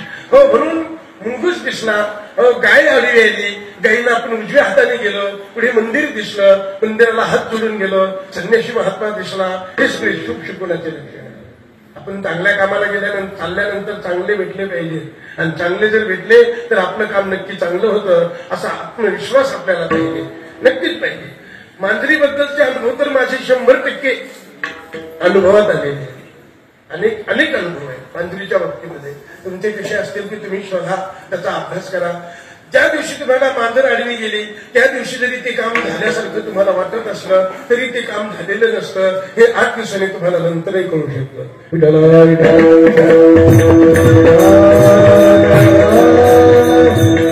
असे अनेक अनुभव आहेत. तुम्ही जर चालले कामाला, उजव्या हाताने जर हरणं गेले, वा शुभ शत्रू आहे. तुलसी रामायणामध्ये, भावार्थ रामायणामध्ये, प्रभू रामचंद्राच्या चरित्रामध्ये अनेक लीला अशा आलेल्या आहेत की प्रभू राम लक्ष्मण सीता जात असताना ज्या वेळेस अशा काही शुभ घटना घडायच्या होत्या त्यावेळेस असे हरणं पुढून गेले. त्यावेळेस ते म्हणायचे, वा आपलं काम आता नक्की होणार. उजव्या बाजूने हरणं गेले, हरणं या बाजूने इकडे गेले का या बाजूने इकडे गेले, त्याच्यावर सुद्धा सगळं अवलंबून झालं बरं का. सगळ्या बारीक बारीक गोष्टी आपल्या धर्मशास्त्रामध्ये आलेल्या आहेत. तुम्हाला जेवढ्या मानाच्या तेवढ्या माना, नसल्या मानाच्या ते बिलकुल मानू नका, त्याच्यावर तुमचं काही बिघडणार काय व्हायचं ते होत राहतं. आपल्या कर्मधर्माने ते होत राहतं, पण आपल्याला थोडी संकेत चांगले मिळतात, शकून चांगला होतो, मन प्रफुल्ल होतं, मनाला उल्हास वाढतो, त्याकरता शकून मानले पाहिजे. या शब्दाला अनुसरून बोलतोय. हे का मानले पाहिजे? इथे जगद्गुरु तुकोबाराय त्याला मानायला लागले. तुकोबारायचे आणखी काही अभंग आहेत, अनेक अभंगामध्ये तुकोबारायचा शकून शब्द आहे. हा, माऊलीच्या माऊलीने शिकवण्याला मान्य केलेले. माऊली म्हणतात अशा पद्धतीने आज कावळा पोकायला लागलाय, नक्कीच पंढरीनाथ पाहुणा आल्याशिवाय राहणार नाही.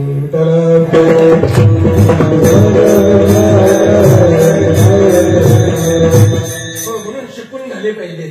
आपल्या मनाला स्फूर्ती आली पाहिजे, मनाला वाटलं पाहिजे वा आता हे काम आपलं होणार. आणि अशा पद्धतीची शिकवण्याची निर्मिती जर व्हायला लागली की नक्की समजून घेत जावं आपलं काम होणार. तसे लक्षणं तुकोबारायच्या अंगात दिसायला लागले. जे लक्षणं मरायच्या टायमाला मानवामध्ये निर्माण होतात ते सगळे लक्षणं तुकोबाराय म्हणतात माझ्यामध्ये निर्माण नाही. मरायच्या अगोदर सामान्य लोकांत लक्षणं निर्माण होतात बरं. ते ज्या माणसाचं मरण जवळ आलेलं असतं तो माणूस काम करीत नाही, वेग करीत नाही, वियोग करीत नाही, व्यायाम करीत नाही, जादा खाल्ल्याशिवाय राहत नाही. मरण जवळ आलं की खायला जास्त मारत की आणा ती आणा ती आणा, माझं मन चाललं हे आणा असं तो आणायला सांगतो. आणि खाऊ तो भरपूर खातो संध्याकाळी आणि सकाळी मरतो.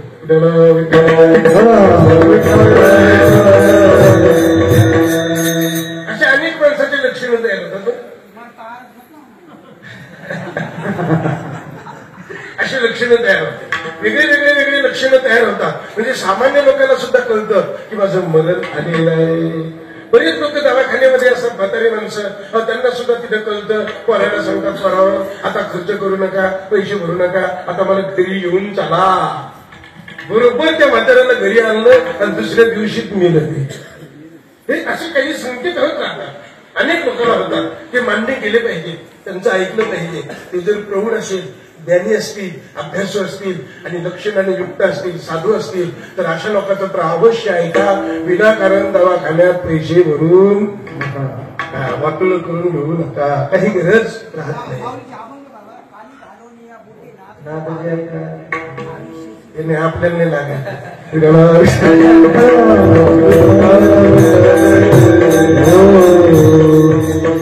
योग्यच आहे ते, पण ते आपल्याला नाही लागत. ते अभंगच लागत नाही. आपल्यासारख्या सामान्य लोकांना तो अभंग लागत नाही. ते योग्याला ते कळतं. योग्यांच्या मरणाचे काळ आहे ते. आपल्यासारख्याला ठीक आहे, आपण थोड्या अभ्यासामुळे तसं म्हणू शकतो. आपल्याला नाकाचा शेंडा नाही दिसला तर त्या दिवशी रामकृष्ण हरी म्हणा, पण हे आपल्याला काही एवढं काही अनुभवात येणार नाही. ती योग्याची मरणाची व्यवस्था आहे. योगी कसे मरतात, ज्ञानी कसे मरतात, मग भगवंताचे नामधारक असतील ते कसे मरतात, सगळे वेगळे वेगळे मरण्याचे प्रकार आहेत.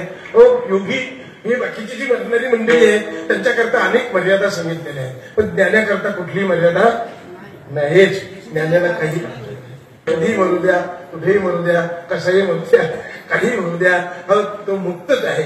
पण अशा पद्धतीने ज्ञानी भगवंताचा नामधारक, त्या नामधारकाला सुद्धा मर्यादा नाही बरं का. नुसते ज्ञानी करतात नाही, नामधारकाला मर्यादा नाही. का मर्यादा नाही? कारण नामधारकाचं असं आहे, त्याला काही ज्ञान असो नाही तर नसो, पण तो जर नाम घेत असेल, विठ्ठल विठ्ठल विठ्ठल जर म्हणत असेल, तर देव तत्क्षणी त्याच्याजवळ येतो आणि त्याला व्यवस्थित गतीला नेतो.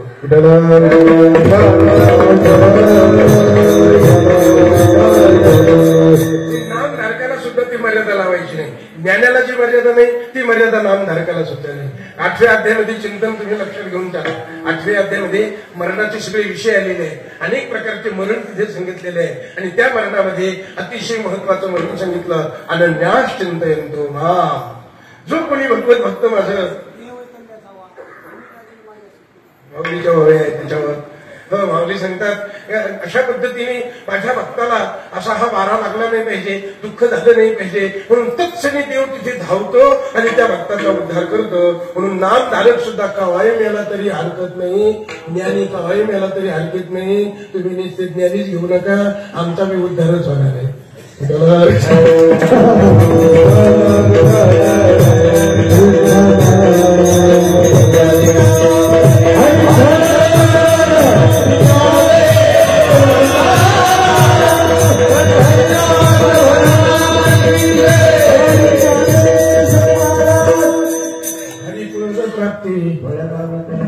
अभिमानी असे हरिपदाची प्राप्ती भोळ्या भावक्याला नक्कीच होते. सगळ्या शास्त्राचा समन्वय आहे बरं का. म्हणून समन्वयपूर्वक नामधारक काशीमध्ये जर मिळाला, भगवान त्याला मंत्र देतात, त्याचा तिथे उद्धार होतो. नामधारक कुठेही म्हणू द्या, देव तिथे हजर होतो, देव त्याचा उद्धारच करतो, त्याला योग्य गतीला नेतो. तेषामहं समुद्धरता मृत्यू संसार सागरा असो. पण अशा पद्धतीने जगद्गुरु श्री तुकोबारायांचं जीवन आहे. श्री तुकोबारायांच्या जीवनाचा पुढचा विचार जास्त करत जाऊ नये. बरेच अज्ञानी माणसं विचार करीत राहतात, नेहमी विचार करतात. ते म्हणतात वारकरी संप्रदाय एवढा डोळच असताना तुकाराम महाराज वैकुंठाला गेलेच कसे.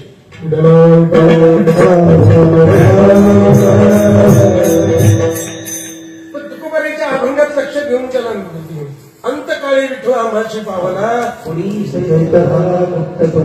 कशाला दादा विचार करतात.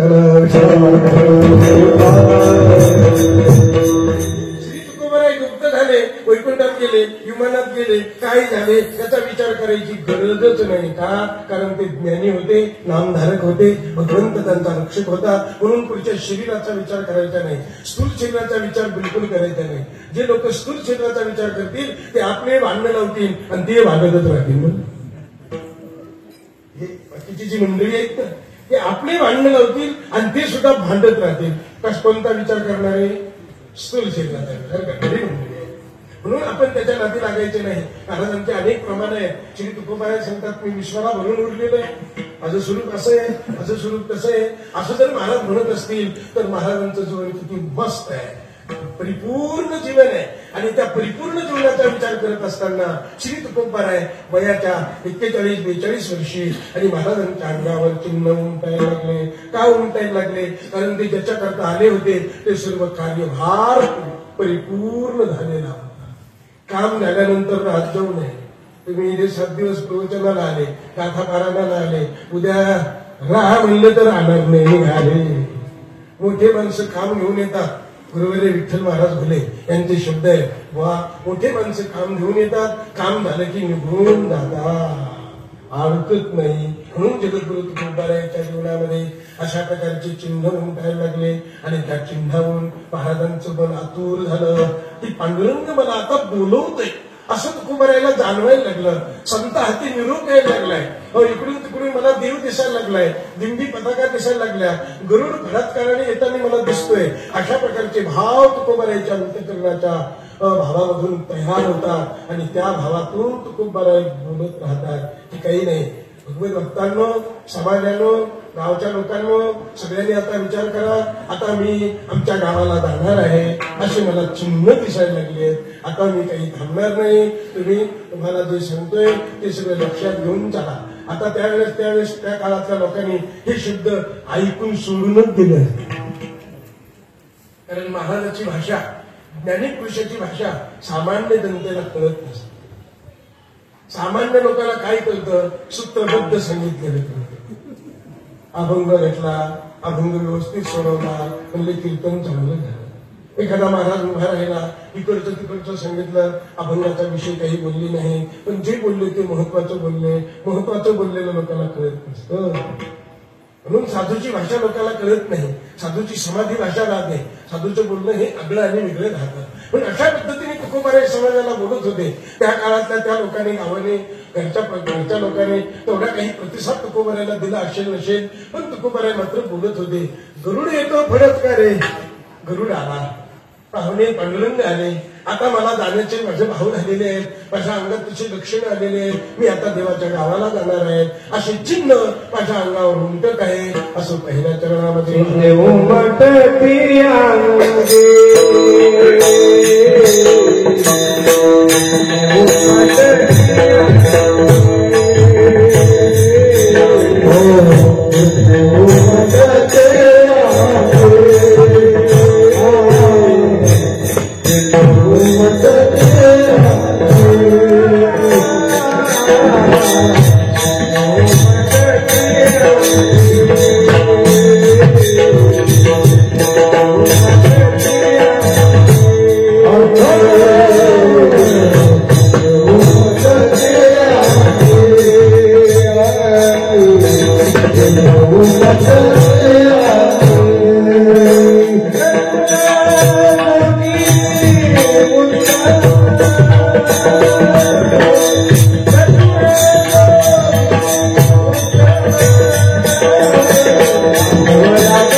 दवाखान्यात जातो आपण, एखादा माणूस घर करायला जातो, लोक ओळखून घेते चिन्ह म्हटले आता मरत घराला लागला म्हणजे लोक ओळखून घेतात.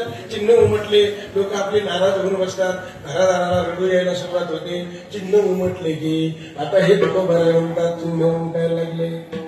आता तुकोबारायला आनंद व्हायला लागला का दुःख व्हायला लागलं? काय मजा आहे बघ. सगळं उरफटच साधू लोकांचं, साधू लोकांचं उरफट.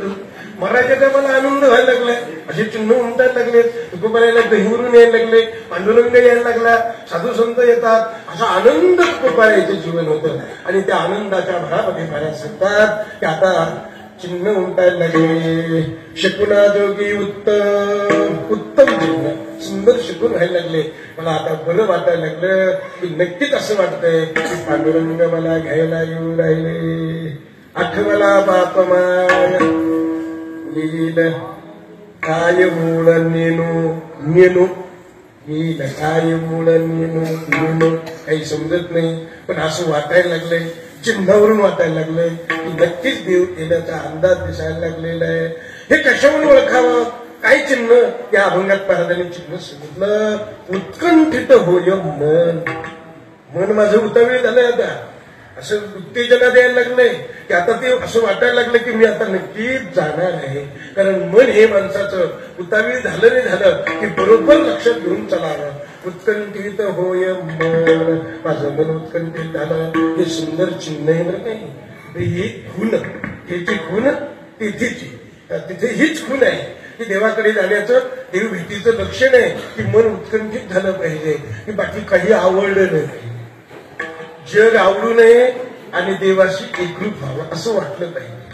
परमार्थामध्ये शिरणारी जी साधक मंडळी आहे, साधकाच्या जीवनामध्ये सुद्धा हे लक्षण आलं पाहिजे. हेच लक्षण आलं पाहिजे. जग तुच्छ झालं पाहिजे आणि देव मात्र समजण्याकरता प्रयत्नशील झालं पाहिजे.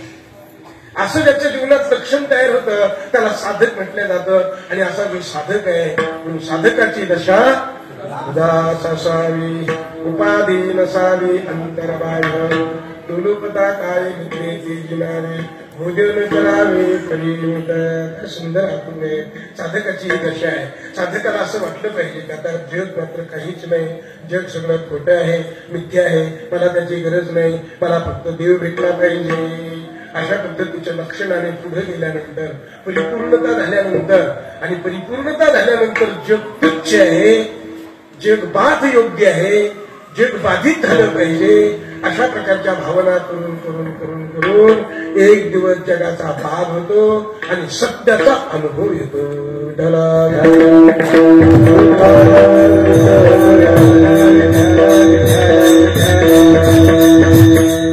वाटलं पाहिजे बरं, हळूहळू अभ्यास करून करून हे होतं, सांगून सांगून हे नक्कीच होतं बरं का. पुन्हा पुन्हा पुन्हा पुन्हा सांगत जावं. काय सांगत जावं? जग सत्य आहे का मिथ्या आहे सांगत जावं. जग मिथ्या आहे, ब्रह्म सत्य आहे. अशा प्रकारचा प्रपंच हा कधी आपल्या बरोबर येणार नाही. हे साधू संतांचे अभंग दररोज म्हणत जावे. पण आपल्या काकड्याच्या अभंग आहेत ना, साधू संतांनी निवडून निवडून काढले. जनदारा पुत्र जन बंधू सोयले केसुन, सर्व मिथ्या हे दानन शरण विधान. हे म्हणतो आपण त्याचा विचार करीत नाही. म्हणणं एवढं विचार करणं विचार केला पाहिजे. विचार केला की आपण मुक्तच आहेत, काहीच अडचण येणार नाही. पण अशा पद्धतीने विचारून अहंकार सांगितले नाही का, असा विचार करायची गरज आहे. मग आपलीच वस्तू आपल्याला प्राप्त होते, आपण परब्रह्मरूप होतो. म्हणून अशा प्रकारचं मन झालं. हीच खून इथली आहे. महाराजांनी सांगितलं ही खून आहे, हे त्याचं लक्षण आहे की मन उत्फुल्लित झालं. आता देवाच्या गावाला जायचंय, आता आपलं काही शिल्लक राहिलं नाही. म्हणून असं ज्याला वाटायला लागतं त्यांनी सुरी सुरी चलावं का धरी धरी चलावं. असं त्याला वाटायला लागलं की आपलं वय आता 70 वर्ष झालं, आता काय करावं, पाया खोदून घर बांधायला सुरुवात करावी. आता तसं करू नये, आता सुलीत चालावं. आता उलपटी कामं करायची नाही, वाढायचे काम करायचे नाही, आता सोडायचे काम करावं. जसं जसं वय वाढेल तसं तसं सुलीत चालावं. जोपर्यंत लहान आहेत आपण तोपर्यंत वाढलीच चालवावं. पण ते करावा, 50-60 वर्ष तरी जावा, नेटून करावा. मुलं मला सगळं थाटावं, पण सगळं थाटलेलं आपलं राहणार नाही. याकरता आपल्या मनाने सोडायला सुरुवात करीत जावं. मनाने सोडायला सुरुवात केली की मनाचं दुःख होतच नाही. आपण मस्त सुखी राहतो, तो माणूस मस्त राहतो. तो म्हणतोय आपण मनाने सोडून देऊ. लोकांनी तालकी घ्यायची आपल्या सोडून द्याव्यात का आपण मनाने सोडाव्या. आपणच लोकांना नाही नाही म्हणून तारखी सोडा, त्याच्यात आनंद राहतो. लोक म्हणते बाद झालं मला तुमचं कीर्तन, आता लई तारखी झालं. लोक ऐकून ऐकून कदरले. ते म्हणले नाही नाही मरुस तर मग तारीख पाहिजे तुमच्या गावाला. असे सुद्धा पाहायला मिळतं. म्हणून मी बोललो, म्हणून आपण तारीख सोडून देत जाईल, आपण सोडायचा प्रयत्न करावा. अशा पद्धतीची हे अंमलात आणायची सवय लावावी, म्हणजे मनुष्याला आनंद होत. लोकांनी आपल्याला सोडू नये, आपण लोकांना सोडा. लोकांनी सोडले की आपल्याला दुःख होतं. बरेच महाराज लोक बोलून दाखवले आणि त्या गावात 25 वर्ष सत्ता करा, पण ते लोक आता मला बोलितच नाही. दुःख होतं, दुःख. ते दुःख होऊ नये आपल्याला, याकरता आपणच सोडा. आपण सोडलं की एकदम आनंदी आनंद. तसं तुकोबाराय म्हणतात आता काही शिल्लक राहिलं नाही. प्रपंच करण्याविषयी मला आळस तयार झाला. सोडीला संसार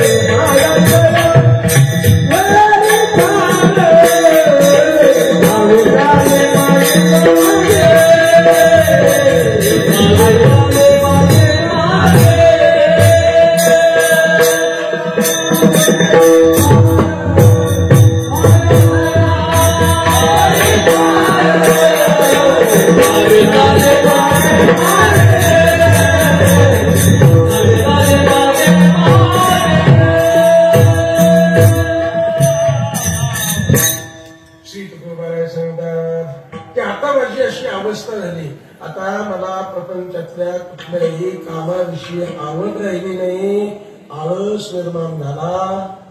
तो कामने कामावारी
आळस घरी करमेना. आता घर दोन प्रकारचे घेऊन चला, एक प्रपंच रूपी घर, एक स्वरूपस्थितीचं घर. दातला नको गे बाई मला, नवरा नको गे बाई. नाथ महाराजांनी लिहिलं की नाही भरून, कशा करता लिहिलं, कोणत्या घराकरता लिहिलं? मोठकेशी घर, मोठकेशी चप्पल, देवाला देव घर नाही मला दादला. हे घरात नाही म्हणले.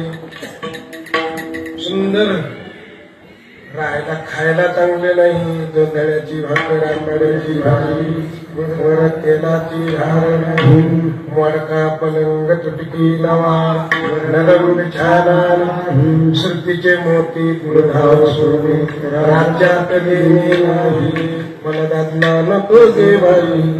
म्हणता प्रपंच रूपी दादला, हा मला दादला नको. का? कारण इथं जे आहे ते तिथं नाही, आणि तिथं जे आहे ते इथं नाही. कुठं काय आहे? कोणतं घर?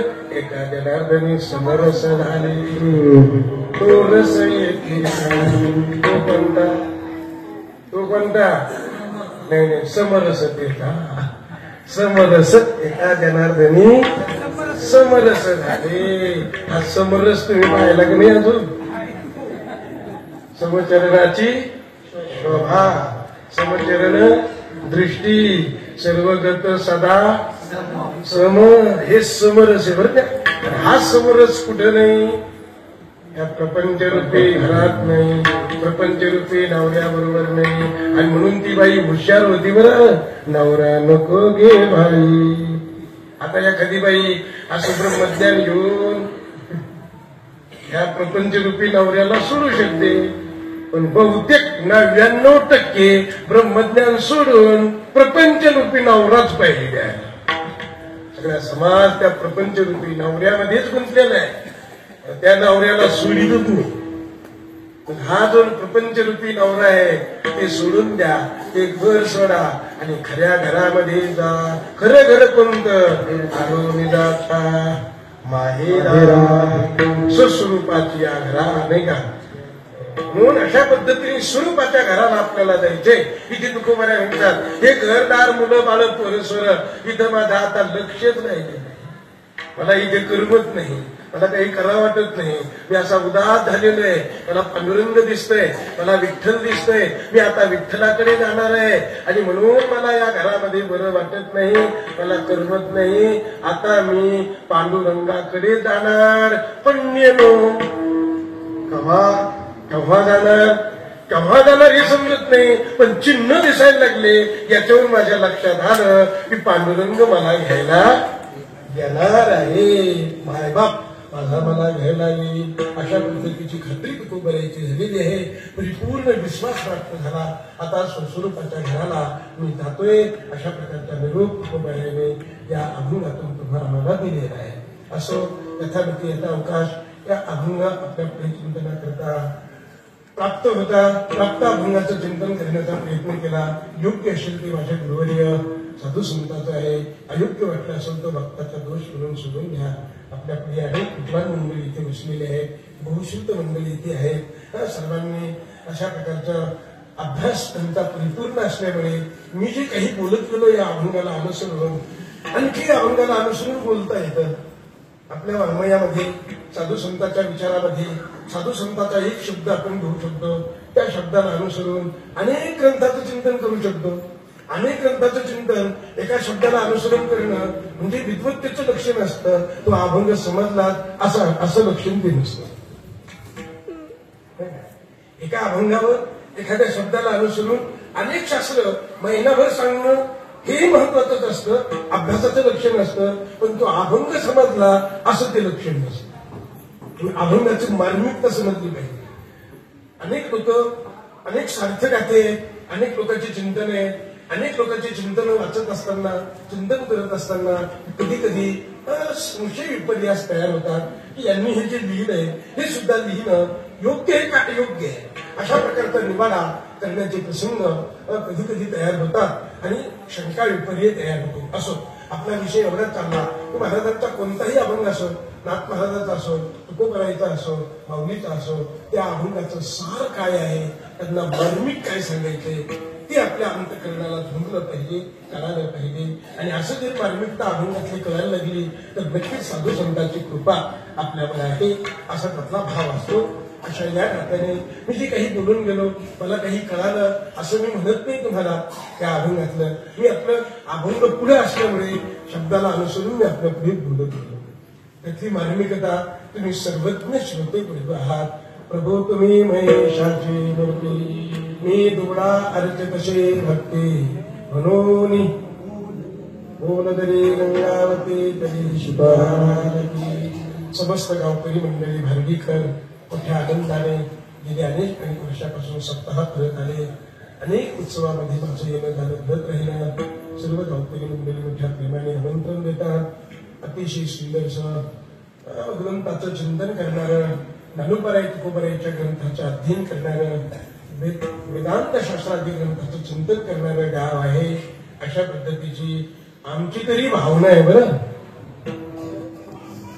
आमच्या गावावर अशी आमची काय आहे भावना आहे. आतले चिन्ह तुम्हालाच माहिती आहे.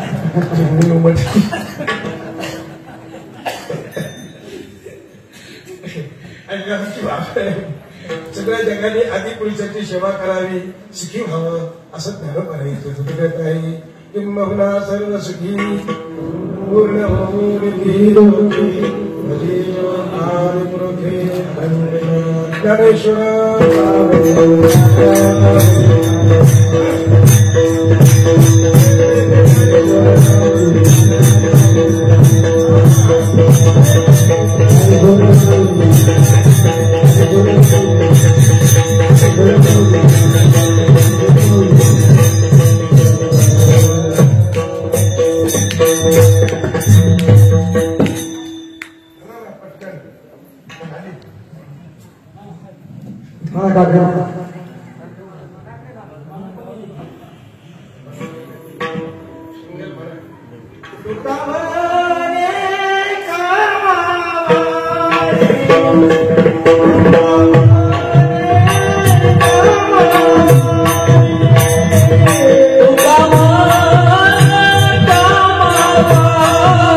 जमीला पंजामीला बाप मुसला गेला देखत देखत नातू बनतो तोही कैसा झाला देखत देखत नातू बनतो तोही तैसा झाला रे भज मन नारायण ओ भज भज मन नारायण किती किती सांगतात